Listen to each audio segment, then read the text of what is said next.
Tuhan tidak pernah meninggalkan ciptaannya. Itu betul-betul sesuatu yang harus ada di dalam hati kita. Tidak akan pernah melupakan. Tidak akan pernah meninggalkan. Kenapa? Ayo kita baca di Alkitab. Sesungguhnya kita ini selalu ada di hatinya Tuhan, di pikirannya Tuhan, di rencananya Tuhan. Semua yang berhubungan dengan kita ada di dalam hati Tuhan, di dalam rencananya. Ketika kita hanya memandang dan berharap kepadanya, apalagi dalam kesukaran yang teramat menekan seperti saat ini, ayo putuskan, jangan mau stres, jangan mau putus asa.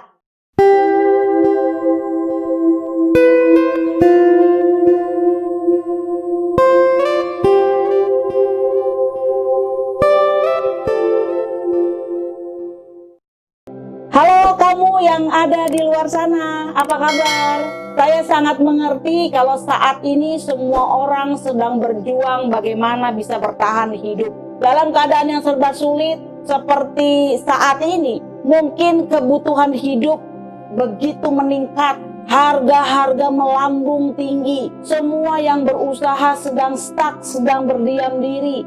Kenapa? Karena tidak berkembang. Banyak orang yang kehilangan pekerjaan. Kalaupun ada lapangan kerja, tapi situasinya, potensinya, ketersediaannya semakin sempit. Hanya orang-orang yang berkualitas, yang mampu bertahan, yang mampu hidup, mampu untuk bersaing, yang bisa masuk di dalam lapangan kerja yang semakin menyempit. Mungkin ada sebagian lagi dari kita yang mengatakan begini, dulu saya punya banyak teman.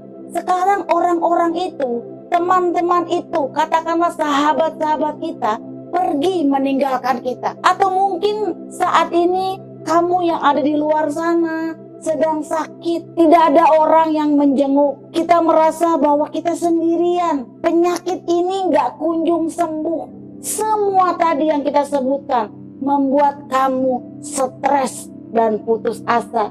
Hari ini saya ingin membawa kabar baik yang menyejukkan hati. Jangan bingung, jangan depresi berkepanjangan. Coba tenang. Tenang dulu dan berpikir dengan jernih. Kalau kita menyerahkan hidup kita sepenuhnya ke dalam tangan Tuhan, maka Tuhan sendiri yang akan memelihara kita. Saya teringat kepada satu perumpamaan begini, seperti burung di udara yang bisa makan tiap hari. Dia nggak ngerjain apa-apa loh. Dia tetap dikasih makan tiap hari. Apalagi kita, saudara yang ada di luar sana, percaya nggak? Bahwa kita, kamu adalah ciptaan yang sempurna. Serius. Ini harus kita aminkan. Ini harus kita imani juga. Kita, saudara dan saya, adalah ciptaan yang sempurna. Tuhan bilang begini, kita ini adalah biji matanya loh. Satu pribadi yang berharga. Bayangin, biji matanya. Sesuatu yang ditaruh di tempat yang sangat hebat, sangat sensitif, sangat-sangat berharga. Biji matanya. Masakan kalau kita biji matanya, kita nggak dipelihara. Kita nggak dikasihi. Masakan setelah kita ditebus, kita ditelantarkan begitu aja. Coba pikirkan dengan tenang. Kamu yang ada di luar sana, percaya deh, Tuhan tidak pernah meninggalkan ciptaannya. Itu betul-betul sesuatu yang harus ada di dalam hati kita. Tidak akan pernah melupakan. Tidak akan pernah meninggalkan. Kenapa? Ayo kita baca di Alkitab. Sesungguhnya kita ini selalu ada di hatinya Tuhan, di pikirannya Tuhan, di rencananya Tuhan. Semua yang berhubungan dengan kita ada di dalam hati Tuhan, di dalam rencananya. Ketika kita hanya memandang dan berharap kepadanya, apalagi dalam kesukaran yang teramat menekan seperti saat ini, ayo putuskan, jangan mau stres. Jangan mau putus asa. Kenapa saya katakan begitu? Karena dia akan memberikan penghiburan. Dia akan kasih pengharapan. Dia akan selalu kasih berkat baru setiap hari. Percaya deh, Tuhan akan memberikan berkat baru. Buat siapa? Ya buat kamu yang berseru dan panggil Dia. Jadi kalau kamu tidak berseru, tidak panggil Dia, bagaimana kita bisa merasakan hadirat Tuhan? Buat kamu yang ada di luar sana, Tuhan juga akan memberikan kekuatan yang membuat kamu mampu untuk bertahan sampai pertolongan dan mujizat itu datang kepada kita sesuai dengan yang kita butuhkan, dengan segala rencana Tuhan. Kamu yang ada di luar sana, ayo bijak untuk bersikap. 1 jam saja bersama Tuhan, kamu dapat menyelesaikan banyak hal daripada kamu buang-buang waktu seumur hidupmu tanpa Tuhan. Jadi bagaimana? Mendekatlah kepadanya. Buat kamu yang sedang susah, yang sedang stres, sedang putus asa, ayo lakukan bagianmu dan izinkan Tuhan melakukan bagiannya. Bagaimana bisa kita lakukan? Satu hal lagi saya mau ingatkan. Masih ingat gak kata-kata ini? Diberkatilah